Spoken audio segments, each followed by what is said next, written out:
안녕하세요. 7월 14일 목요일입니다. 그동안 코로나가 많이 좀 수그러져서 우리가 활동하고 생활하는데 굉장히 수월했습니다. 그리고 코로나가 이제 완전히 없어진 것처럼, 종식된 것처럼 그렇게 우리가 자유롭게 생활을 했는데, 엊그저께 나온 뉴스나 이런 내용들을 보면 상황이 또 굉장히 심각해지고 있는 것 같습니다. 오미크론 올 봄에, 올 초에 3, 4월에 코로나가 왕성할 때 활동했던 코로나가 오미크론이었잖아요. 오미크론보다 확장률이 10배나 더 강력한 변이가 나와서 이제 점점 확장되고 있다고 합니다. 그래서 7월 말쯤 되면 우리나라에서도 하루에 10만 명 정도의 코로나 환자가 다시 속출할 것이라고 하는 불안한 이야기들이 나오고 있습니다. 정부에서 좀 잘 대처해서 이러한 것들 이번에도 큰 피해 없이 지나갔으면 하는 바람이 있습니다. 윤석열 정부는 문재인과는 다르게 좀 잘 대처를 해줬으면 좋겠다 생각을 하고요. 그래서 국민의 생명과 재산과 안전을 지켜주기를 간절히 희망합니다. 그렇게 해주기를 바람하지 않습니다. 오늘은 신명기 31장 9절에서 11절까지입니다. 모세가 이 율법을 써서 여호와의 언약궤를 매는 레위 자손 제사장들과 이스라엘 모든 장로에게 주고 그들에게 명하여 이르기를 매 7년 끝에 곧 정기 면제년의 초막절에 온 이스라엘이 네 하나님 여호와 앞 그 택하신 곳에 모일 때에 이 율법을 낭독하여 온 이스라엘로 듣게 할지니. 아멘. 하나님이 율법을 모세에게 주셨죠. 그래서 이제 모세가 하나님께 율법을 받아가지고 가나안 땅을 향해서 쭉 행진해 오는 과정 속에서 여호수아에게 이제 모든 역할을 위임하는 그러한 일들도 앞에서 설명을 드렸고요. 이번에는 모세가 이제 그 율법을 다 글씨로 써가지고 언약궤를 매는 레위 자손 제사장들과 이스라엘 장로들에게 주었습니다. 율법을 써서. 지금이야 우리가 성경책 서점에 가면 10권이든 20권이든 100권이든 얼마든지 살 수 있는데, 이 당시에 신명기가 기록되어질 때 당시에는 인쇄술이나 이런 것들이 없을 때 아니에요. 일일이 다 손으로 써야 될 때이지 않습니까? 그러다 보니 이제 모세가 그 율법을 글씨로 쓴 거예요.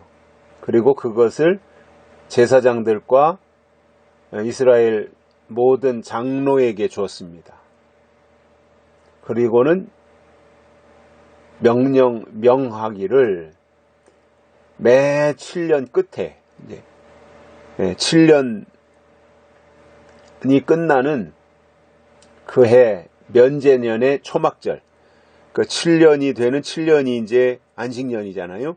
그 안식년이 되는 그 해의 초막절이니 우리가 요즘 말로 한다면 이제 추수감사절 그 시기가 해당이 되는 거죠.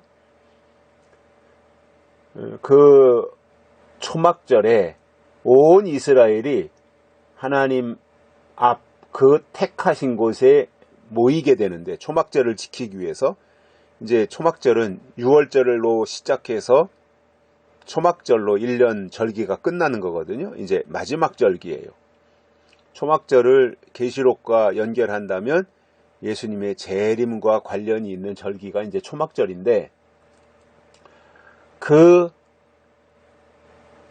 초막절에 안식년이 되는 면제년이 되는 그 초막절에 온 이스라엘이 하나님 앞에 그 택하신 장소로 모이게 된단 말이에요. 그러한 이제 의식이 있으니까 모이게 될 때에 모세가 작성해서 제사장들과 이스라엘 장로들에게 준 그 율법을 낭독해서 온 이스라엘로 듣게 하라 이렇게 말씀한 거예요.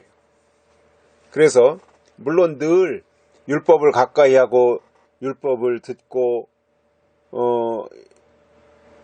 또 그 율법의 내용들을 이해하고 깨닫고 가는 그러한 과정이 이스라엘 백성들의 삶 속에서 있지만 특별히 면제년의 초막절 그때 주시는 그 율법이 있다는 거예요.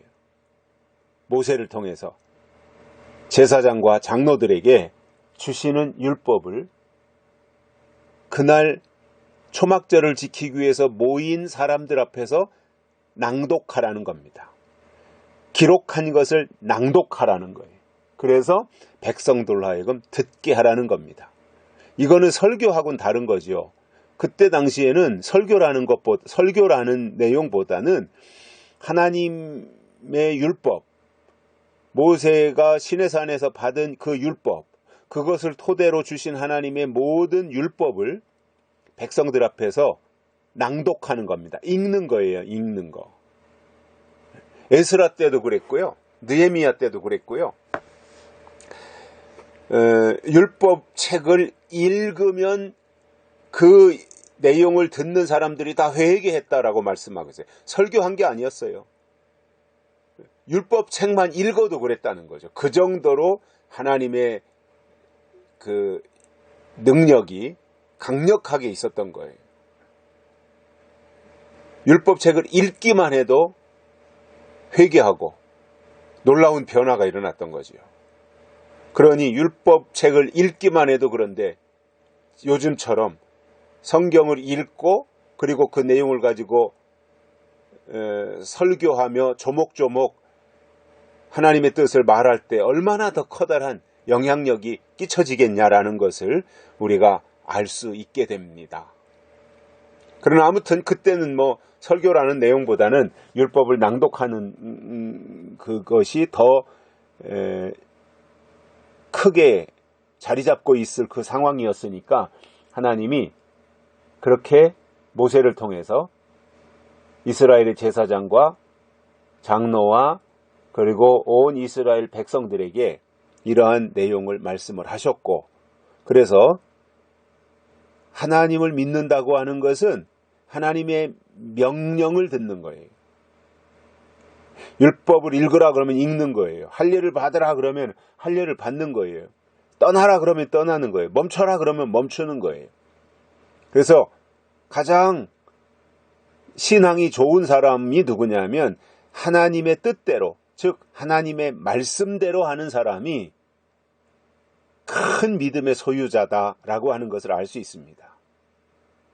그리고 우리가 좀 더 영적으로 민감해지고 또 신앙적으로 더 성숙해져서 하나님의 말씀, 뭐 그것이 다니엘서가 됐든 말라기가 됐든 요한계시록이 됐든 그 책을 펴놓고 읽기만 해도 우리의 가슴이 뜨거워지고 하나님의 마음을 이해할 수 있는, 깨달을 수 있는 그러한 영성을 가진다면 그것이 더 큰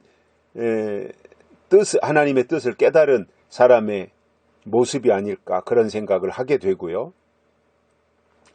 또 제사장이나 장로들이 읽어주는 율법도 듣지만 스스로가 읽는 것도 있잖아요. 그것이 다 저는 양면성을 갖춰야 된다고 봅니다. 평소에 성경을 읽지 않고 성경에 관심이 없는데 주일날 선포되는 설교를 통해서 은혜 받는다는 것이 깊이가 다를 수밖에 없는 거예요. 늘 사모하는 마음으로 성경을 읽고 성경을 읽다가 이것이 무슨 뜻인지 무슨 내용인지 잘 모르고 마음속에 담고 있는데 어느 날 설교를 통해서 그것이 해석되어지고 이해되어질 때 그 기쁨이 얼마나 크겠어요. 이렇게 믿음이 커가는 거거든요. 평소에는 성경을 전혀 보지도 않고 읽지도 않다가 주일날 잠깐 와서 20분 30분 하는 설교 듣는다고 그게 무슨 그의 신앙에 커다란 도움이 되겠습니까? 안 듣는 것보다 낫겠지만.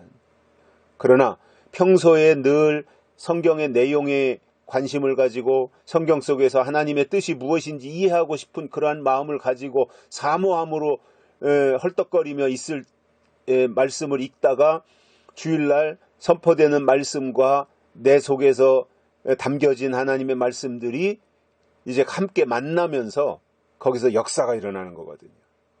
그래서 개인적으로 홀로서기를 하기 위해서 말씀을 읽고 그리고 내 신앙의 어떠한 분량을 키워가는 스스로의 간절함과 노력과 사모함과 이런 것이 있어야 되고요. 그에게 하나님은 반드시 율법을 읽는 것을 통해서 율법을 낭독하는 거죠. 이건 모두가 들을 수 있도록 요즘 말로 하면 설교하는 방식을 통해서 본인의 사모하는 마음과 말씀을 읽는 것, 거기에 선포되는 말씀과 함께 결부되면서 그의 신앙이 더 견고해지고 성장하게 된다는 말씀입니다. 여기까지 하겠습니다. 감사합니다.